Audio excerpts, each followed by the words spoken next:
Y ahora vamos a estar conversando con nuestra economista, investigadora, docente, Gabriela Mordecki, a propósito del endeudamiento de Uruguay. Pero antes, Gabriela, estamos escuchando a John Lennon a 80 años de su nacimiento. Me imagino que la propuesta musical hoy no merece reparos ni reservas. Buen día, bienvenida. No, hola, ¿qué tal? Sí, la verdad que lo estaba esperando. Bueno. Cuando te escuché temprano que hoy se cumpliría 80 años, dije, está, porque la verdad que es un grande, no, hay que sacarse el sombrero. Y yo estoy seguro que hablar del endeudamiento de Uruguay, por supuesto, no se agota en una columna de unos pocos minutos en un programa de radio, ni mucho menos, pero con la finalidad de acercarnos al asunto desde la perspectiva académica. ¿Cuáles son las cosas que andás con ganas de subrayar para que ese conocimiento obre, esté a disposición de los oyentes? Claro, sí, a mí me parecía como que es un tema como un poco árido, pero que es imprescindible, me parece, intentar por lo menos explicar, digamos, de qué se trata, o sea, qué importancia tiene, cómo se mide, qué consecuencias tiene, etcétera, ¿no? Porque capaz que uno, no sé, digo, si no tiene ya unos años, no recuerda aquellas consignas, fuera FMI, no pago la deuda externa, claro, etcétera. Sin embargo, de esa época hemos evolucionado y primero ya no le debemos más al Fondo Monetario, nuestra deuda es básicamente con tenedores privados de deuda, pero es como un tema que aparece y reaparece. Tenemos además enfrente a Argentina, que siempre tiene problemas con la deuda, renegocia, ¿no? Bueno, ¿y en qué está Uruguay? Entonces, en primer lugar, capaz que es bueno decir que los países tienen en general esta herramienta de endeudarse a plazos bastante largos, dependiendo, bueno, del país y sobre todo de la reputación que tiene el país, porque ese es otro tema en el cual, como en cualquier banco, ¿no? Si uno va a pedir un préstamo, te analizan cuáles son tus ingresos, cuánto hace que trabajas en un lugar, etcétera. Bueno, en los países, en realidad quien va a dar el préstamo mira otras cosas que son importantes, que justamente hacen a esto de la reputación del país. Pero, digamos, en primer lugar, ¿por qué un país se endeuda? Uh-huh. Bueno, en general, porque quiere hacer, o sea, es como dos formatos como básicos. Uno, porque, por ejemplo, se plantea hacer una obra importante, para lo cual no tiene los recursos suficientes, entonces hay organismos internacionales como el BID, el Banco Mundial, entre otros, ¿no? Pero esos son los principales que prestan para, por ejemplo, grandes obras de infraestructura, supongamos, el saneamiento en Montevideo, claro, obras o reformas institucionales que requieren un gasto además a lo largo del tiempo. Entonces estos préstamos van como haciendo entregas y también son las instituciones también van controlando que uno cumpla con aquello a lo que se comprometió, ¿no? Pero bueno, esa es como la parte, digamos, de donde la banca, llamémosle de desarrollo, les presta a los países para enfrentar estas inversiones de mediano y largo plazo que no tienen recursos para llevarla adelante con recursos propios, ¿no? Pero después está la otra parte, digamos, donde el gobierno, para los gastos corrientes que tiene cualquier país, pago de salarios, costos, también otras obras de infraestructura, bueno, subsidios, transferencias, pagos de facilidades, etcétera, donde los ingresos que tiene, básicamente debido a los impuestos, no son suficientes para hacer frente a estos gastos. Entonces se genera lo que el déficit fiscal. Uh-huh. y ese déficit lo tenemos que financiar, y en general eso no lo financian estos organismos que, como yo decía, prestan contra un programa establecido.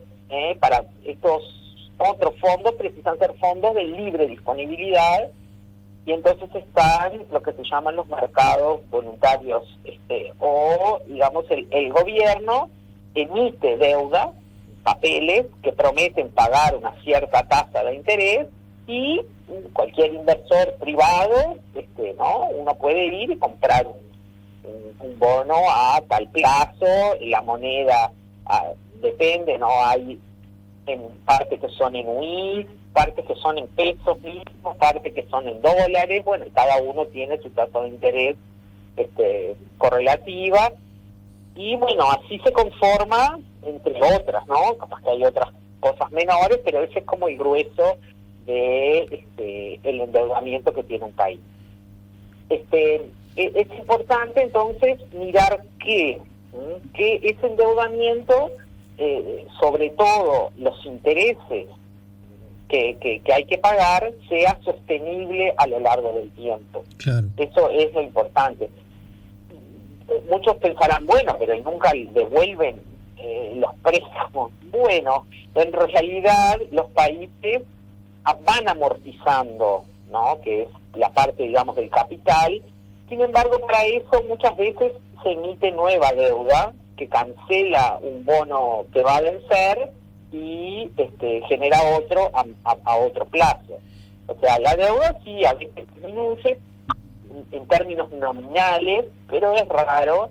En realidad lo que sucede es que la deuda, ¿cómo la medimos? Bueno, en general en Uruguay los números que aparecen están en millones de dólares, pero en realidad no me dicen mucho, entonces lo que se hace es compararla con el PIB. Entonces se calcula un porcentaje del PIB. Claro. Y entonces, digamos, ¿qué es lo que sucede? Cuando el PIB aumenta y yo mantengo la misma deuda, bueno, el porcentaje cae. Pero también pasa lo contrario, ¿no? Si el PIB cae y yo, en realidad mi economía está mal, preciso endeudarme más, o sea, sube el numerador, baja el denominador, el cociente aumenta aún más. Sí, ese ejemplo podría asociarse, no creo que sean tan eficientes los ejemplos de asociar siempre la macroeconomía a las economías domésticas de nuestras casas que tanto suelen usar, no tanto los economistas, sino los políticos, me parece. Pero en este caso creo que sí se puede entender con un ejemplo bien doméstico. Es decir, vos compraste un automóvil, ponele, de $100.000 de alta gama, ¿no? Y qué es lo que le pasa a los economistas de la Universidad de la República, ¿no? Por ejemplo. Y ponele, y lo pagás en cuotas de, estoy diciendo cualquier cosa, $5.000 por mes, ¿no es cierto? Y hay otra persona que compró una bicicleta y paga cuotas de 5.000 pesos por mes, ¿no es cierto? La tentación es a creer que el que paga 5.000 pesos por mes está menos endeudado que el que paga $5.000 por mes, ¿no es cierto? 5.000 pesos.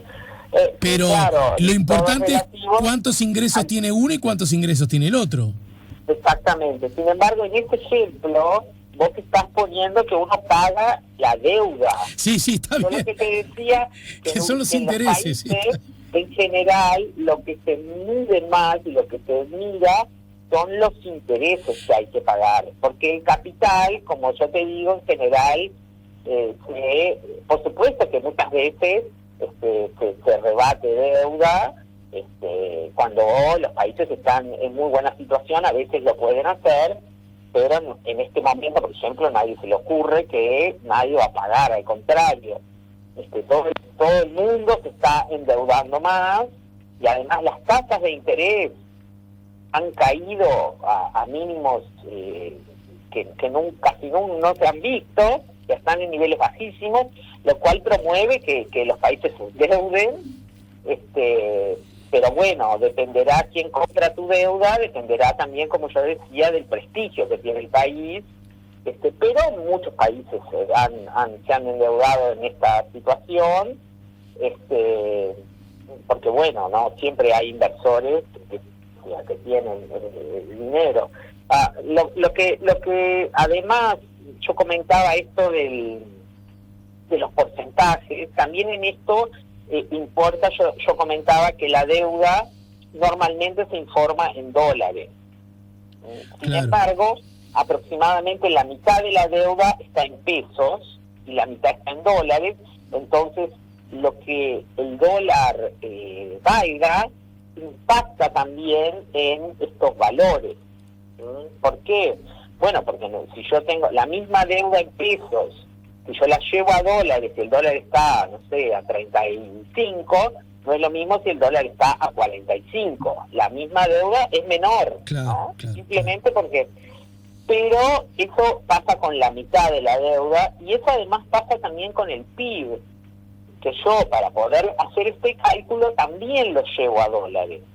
Y cuando el dólar sube, el mismo PIB, que por supuesto que en Uruguay lo generamos en pesos, cuando lo llevamos a dólares también cae. Entonces, todos estos efectos combinados, ¿no?, han hecho que la deuda que acaba de informar el Banco Central de Uruguay, que la sabemos recién a junio, pero bueno, ayer se habían realizado algunas colocaciones, o sea, la deuda había aumentado aproximadamente en unos 2.000 millones de dólares. Sí. Pasó de 66% del PIB en el primer trimestre a 74% en el segundo trimestre. O sea, pero pasó por todas estas otras, no solamente porque aumentó en términos nominales, sino además porque el PIB en dólares cayó porque subió el dólar. O sea que la deuda de Uruguay hoy día asciende al 75% de lo que el país produce, podríamos decirlo así. Bueno, sí, en realidad esta deuda no es la deuda total del país, es la deuda pública. La pública, ahí está. Hace una breve diferencia entre una y otra. Y bueno, nada, tenemos el sector privado que también tiene sus deudas con el exterior, porque bueno, hay empresas que tienen préstamos de externos y aquí no está sumado, porque acá lo que importa es la deuda que tiene el gobierno y la capacidad que tiene el gobierno para pagar esa deuda. Eso es lo que es importante, porque eso lo miran desde afuera para conformar este prestigio o desprestigio, digamos, que tienen los países, ¿no? Unas de las que miran mucho estos números son las llamadas calificadoras de riesgo. Que a propósito ayer hubo novedades, ¿no? Exactamente, ayer Fitch confirmó, mantenía a Uruguay en el mismo lugar, no le cambió ni la nota ni la perspectiva, que bueno, la nota es como el grado de inversor un escalón un poquito más arriba, pero la perspectiva es negativa, pero bueno, informan ahí, se puede leer que consideran una cantidad de... Bueno, básicamente que a Uruguay le fue bastante bien con la pandemia y que en función de eso es de los que menos va a contraer, pues se espera, ¿no?, la caída de la economía en referencia a Latinoamérica, ¿no? Entonces, esos puntos y bueno, y la confianza en que se van a hacer las reformas, muchas cosas, otras cosas que dicen que bueno, eso es un poco lo que además hoy se está discutiendo, ¿no?, en el Parlamento respecto al presupuesto pero bueno, eso tampoco se sabe bien todavía qué es lo que va a suceder, pero bueno, hay un sentido que el gobierno le está imponiendo a las finanzas públicas, que es bien visto desde estas calificadoras, ¿no? Pero ellos también miran estos números duros, digamos, no solamente las promesas de lo que el país va a hacer, sino cómo le está yendo. Así que entonces, la deuda pública, como bien aclarás, de Uruguay asciende al 74% de su PBI. Y los intereses representan el 3% del PBI, como he leído por ahí.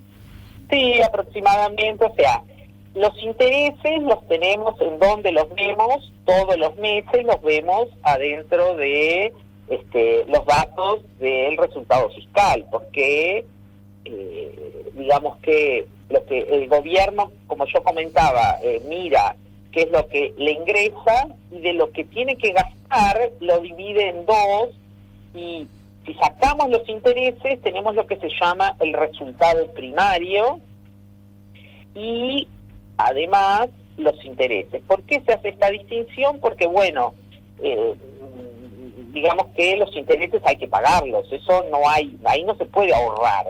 Entonces en realidad el foco de la política tiene que ser el resultado primario, que bueno, en Uruguay ahora sí, los intereses están en aproximadamente eso, 3,9%, 3%, se han mantenido a lo largo del tiempo.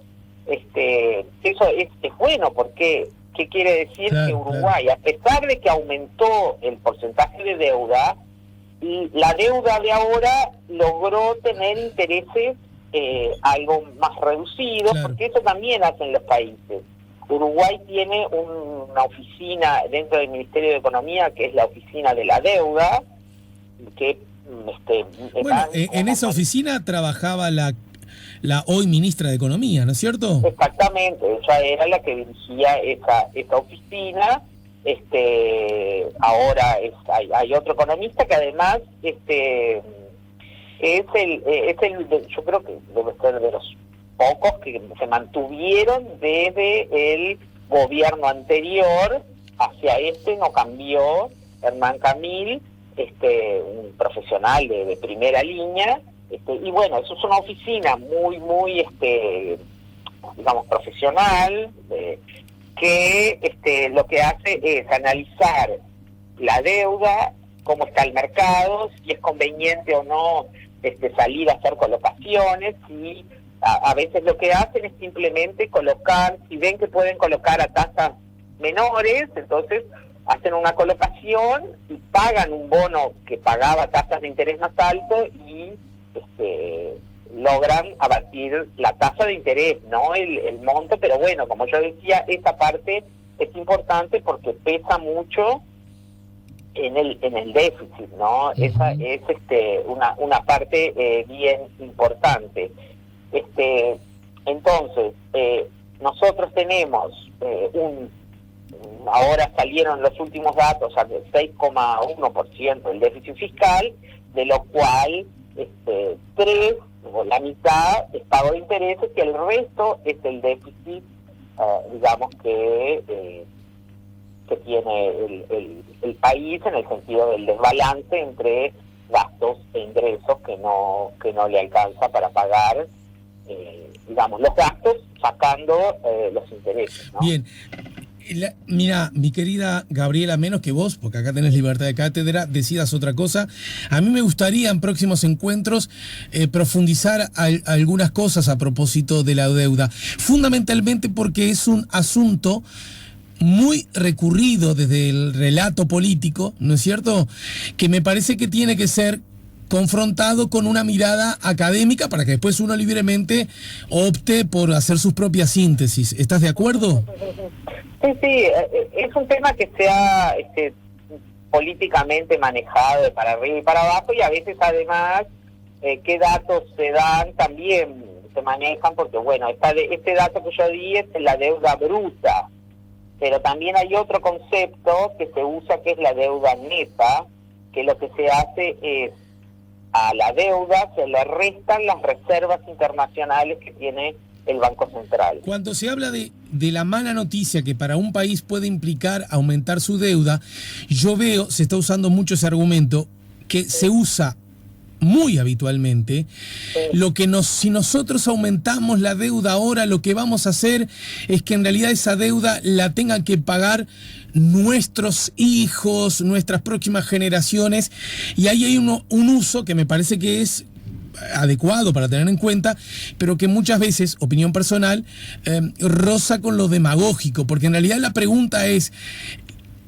que es la pregunta básica desde mi perspectiva. ¿Los hijos de quiénes tendrán que pagar? ¿Se entiende? Es decir, ¿quiénes son los que van a tener que hacer el esfuerzo?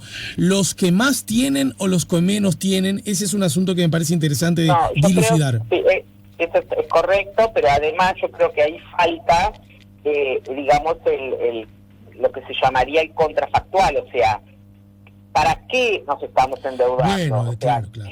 ¿cuál es digamos, porque hay que hacer un costo-beneficio? O sea, si hoy no nos endeudamos, por ejemplo, y no mejoramos, qué sé yo, la capacidad de los hospitales o de las escuelas, ¿no? Sí. Entonces, estos niños que hoy están recibiendo la educación en forma limitada porque no hay recursos, porque no alcanza para que ampliar las escuelas, para darles más, supongamos, ¿no? Un tema que estaba hoy también por la conferencia de prensa de ayer del gobierno. Claro. Entonces decir, bueno, ellos, o sea, si nosotros hoy tomando deuda podemos aplicarla rápidamente y mejorar, y que esta generación que está ahí ahora en educándose logre superar este problema, entonces tal vez este beneficio supere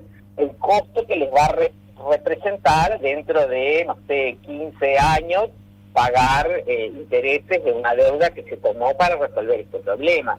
Entonces me parece que no hay que mirarlo tan lineal, sino, o sea, ¿para qué nos endeudamos? Perfecto. Claro. Es como el ejemplo que estudiabas en una familia, o sea, ¿para qué se endeuda? Claro. ¿Para tener un automóvil de alta gama o para resolver problemas, digamos, supongamos, para tener una vivienda, ¿no? Porque para eso sí que nos endeudamos, los que pueden, y pagamos intereses, préstamos a 25 años, a 30 años que salen carísimos, pero bueno, es un bien imprescindible para tener una mejor calidad de vida, que capaz que lo otro es simplemente algo suntuario que no es tan imprescindible, ¿no? Entonces, digamos, esa deuda puede, digamos, tener como en qué se aplica. Entonces, también es importante ese análisis, que me parece que poco se hace, ¿no? No se piensa para qué me estoy endeudando. Exacto. Bueno, las dos cosas son importantes. ¿La dejamos por acá y la seguimos la semana que viene? Perfecto. Profundizamos en estos temas. Gabriela, que tengas un feliz fin de semana. Bueno, muchas gracias. Hasta luego. Era la economista, docente, investigadora Gabriela Mordecki, poniendo La Mañana en Camino. Ya volvemos con La Mañana en Camino.